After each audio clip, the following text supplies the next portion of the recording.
Welcome to The Now. I'm Ashley Jenkins. I'm Mica Burton.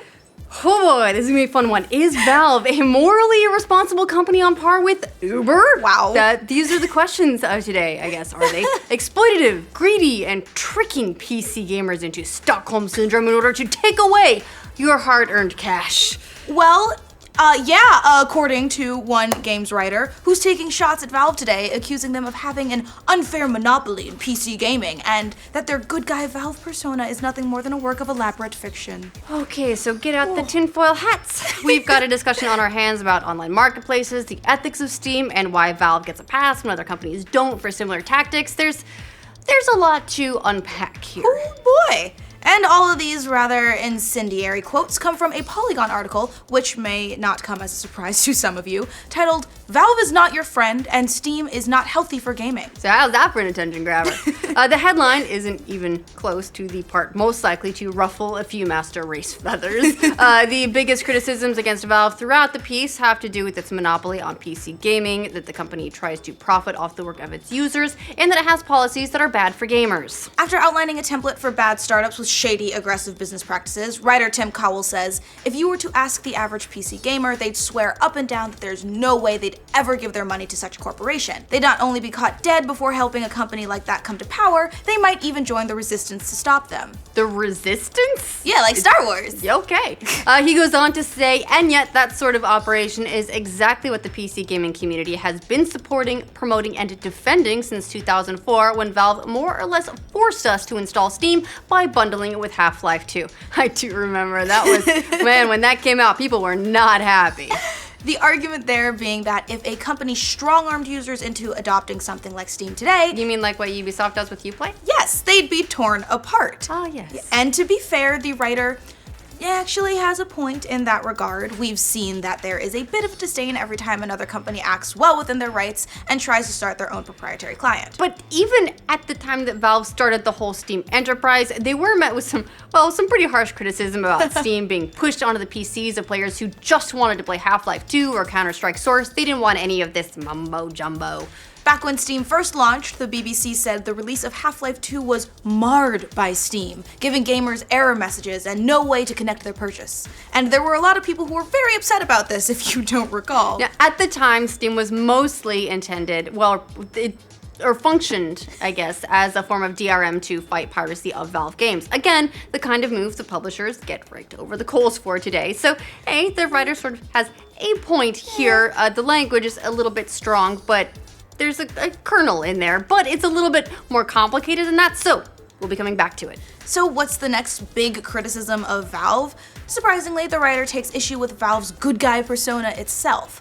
Cowell writes, it seems increasingly unlikely that good guy Valve ever existed. Good guy Valve is a clever marketing conceit, a machine operating on a massive scale, and one that can only do so because it's powered by the one thing Valve would later come to exploit above all, the free labor of adoring users and the consumer goodwill that often feels both unearned and bottomless.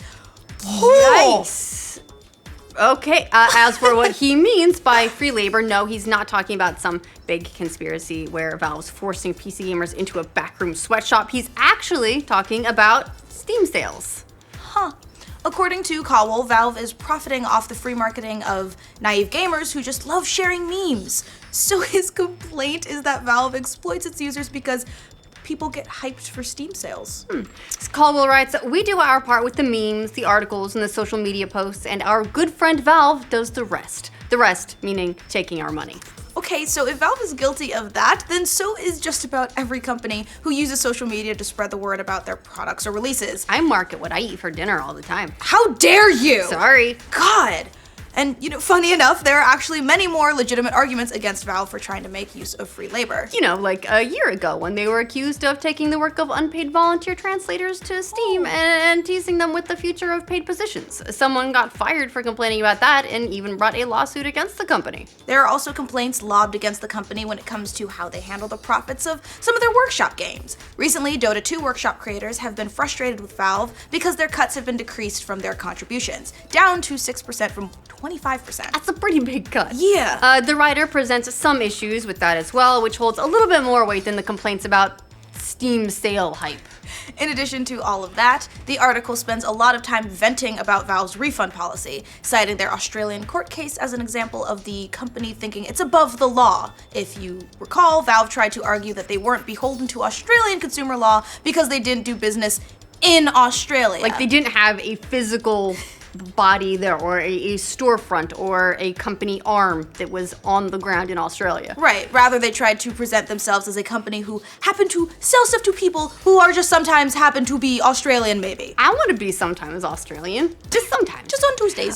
So yeah, overall, pretty weak. Didn't go over very well in the courts either. Valve was eventually ordered to pay more than $2 million in fines. The writer here feels like Valve had to be forced to get off its ass and offer people a decent refund service, and were it any other company, consumers, again, would have taken them to task for it, which is true. PC is a weird thing because video games in general are very difficult to return and always have been. But yes, I can see where that's coming from a little bit.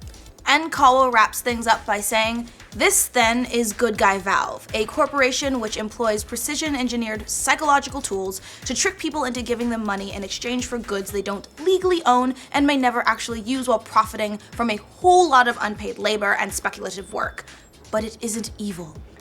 This guy really hates Valve. I mean, don't get me wrong, I do spend money on games that I will probably never play, but I'm not forced to do so. Right. So, as we've said, as much as some people are taking issue with this piece overall, because there's a lot of incendiary language in there, there are a couple of good questions raised here about the way people make excuses for a company like Valve that they like, that they wouldn't make for anyone else. But in a lot of ways, gamers seem to feel like the company has earned that goodwill, which, unfairly or not, goes a long way in this industry. I mean, look at CD Projekt Red. Right. People are willing to give CD Projekt Red a pass with the Cyberpunk trademark because they feel like they've earned their trust through things like GOG and going DRM free and the way they release additional content after game releases. They feel like they've earned the goodwill and that they can spend it to some degree. Exactly.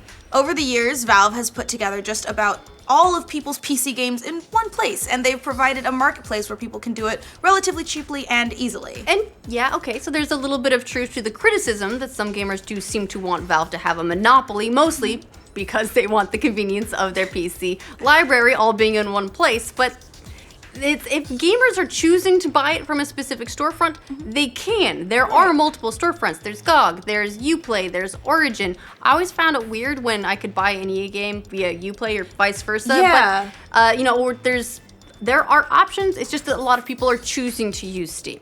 And the thing is, plenty of others have tried the same things that Valve has, and in general, the market speaks back by signing up or sending the app into the trash can.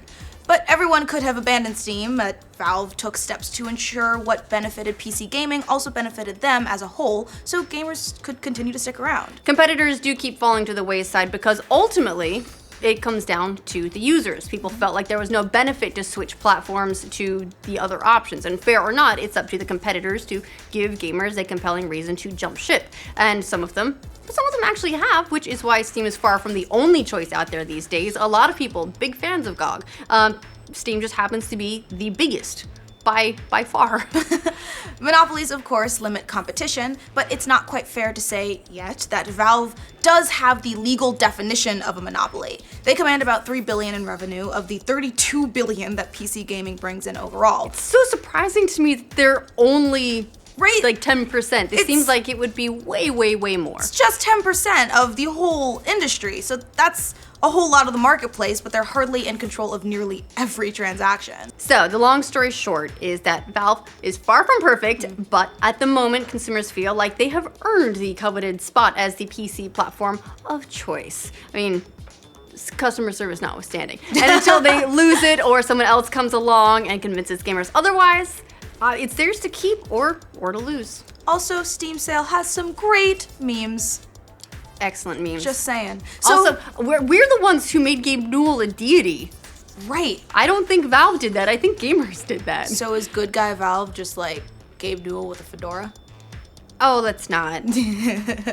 Please send that to us. Please Photoshop that and send that to us. No, keep it away. Do it. So what do you guys think of this article accusing, good guy Valve, Gabe Newell with a fedora, of being exploitive and harmful to PC gamers? Let us know in the comments. And for future updates on all things Steam and who's angry at what these days, like this video. And if you're new around here, subscribe to the know. After outlining a template for bad startups with shady, aggressive business practices, writer Tim Caldwell, the BBC said, competitors keep failing. Consumers feel like they've earned that coveted spot as the PV platform. All right.